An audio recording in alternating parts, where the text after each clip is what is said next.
Goosebumps, Series 2000, The Haunted Car, written by R.L. Stein. Chapter 1. I have a 57 Chevy Impala in my room.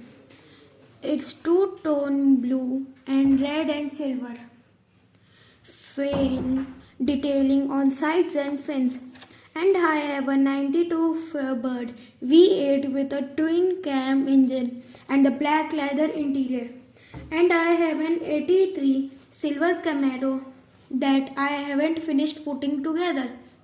Yes, they are models I have filled the bookshelves along my bedroom wall with model cars that I built. Dad says he going to build shelves on the other wall to hold the new ones. But that would cover up my race car posters. I don't want to do that. I love my car posters. One of them is even signed by Mario Andretti. If you are not into cars, I better explain that he's a famous race car driver. In fact, he is a legend. My name is Mitchell Monian. I am 12 and I am kind of legend too. That because I know more about cars than anybody in my school. Sometimes my friends Ellen and Steve and I have a contest. We stand on the corner outside my house and see who can be the first to identify the cars that come by. I win every time and I can identify the cars with my eyes closed. That because I read stacks and stacks of car magazines, and when I am not reading about cars or building models of cars, I like to draw cars. Know what I dream about at night? That's right.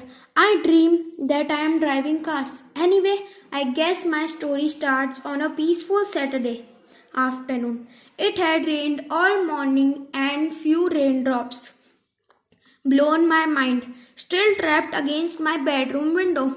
I didn't care. I looked the sound of rain when I am inside the working on model. I leaned over my work table, studying the diagrams for silver Camaro. It is a pretty compliment. There were a million pieces to this one. I mean, you don't just glue sort A to tab B and call it a Camaro. I had the classic build and I was carefully fitting together fiberglass parts to the body when a brother Todd came bursting into my room screaming his head off. Hey, I jumped and cracked the fender. The fiberglass split in my fist. You jerk! I screamed. Look what you have made me do. Todd didn't even look down at the broken fender. Hurry! Help me! He cried. You have got to come quick. Todd is 7. He not into cars. I don't know what he's into. I guess he is into scaring himself. He is being very weird even since we moved into a creepy old house last year. We had a perfectly nice house back in Toledo, but the dad got a new job and we had to move for Rest Valley, and mom and dad bought this huge old broken down heap. The house leans over a high peak on the top of Hunter Hill. You can see our house from town in Forest Valley below. Even from so far away, the house looked like a haunted house. In a horror movie, I think they bought this wreck because dad likes to build and repair things. He watches and all those fix up your houses shows on TV and says, I can do that, I can do that. Except he really can't. As mom says, when it comes to being handy, he is all thumbs. Anyway, Todd has been acting really weird ever since we moved in. He is convinced the house is haunted. He is always seeing ghosts in every room. He is always screaming and carrying on and freaking himself. Do you believe it? The poor guy has to sleep with his lights on. and now he stood trembling in my doorway, motioning frantically with both hands for me to follow him. He was so skinny and blond and pink. I had to laugh. The way he was twitching and shaking, he was looked like a frightened bunny rabbit. Mitchell, hurry, please, he cried. There's a ghost in my room. Not again, not again, I groaned. I dropped the broken fiberglass fender to the table and glared at my brother. Todd, your brain is haunted. How many times do you have to tell you there is no ghost in this house? Please, he pleaded.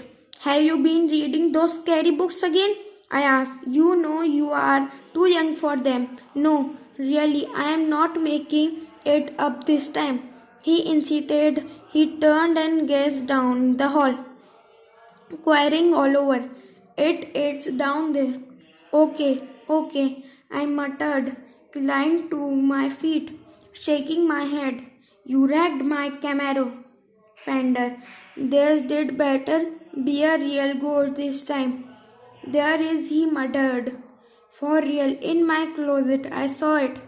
He stepped aside to let me pass. I peered down the long, dark hallway. Grey light washed in from the tiny window at the far end. Dad had started to put up ceiling light, but he needed someone to help with the wiring. In the meantime, the long hall was always dark, and the ancient brown wallpaper on the walls, cracked and peeling, didn't make it any brighter. The old floorboards creaked under our feet as I led the way to Todd's room. A ghost in my closet, Todd whispered. I am not making it up. He stayed behind me, one hand clinging to the back of my t-shirt. I glanced over my shadow. His bunny face twitched, blue eyes wide and fright. Todd always was weird. One in the Monian family. He doesn't even look like us. Mom, Dad, and I are all tall and dark, with brown eyes and brown hair.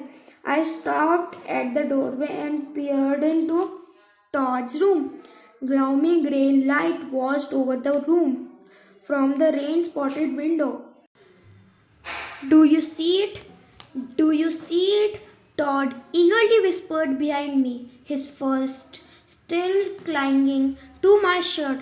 Of course not, I started, but then my eyes moved to Todd's half opened closet door, and I saw the ghostly figure floating inside the closet.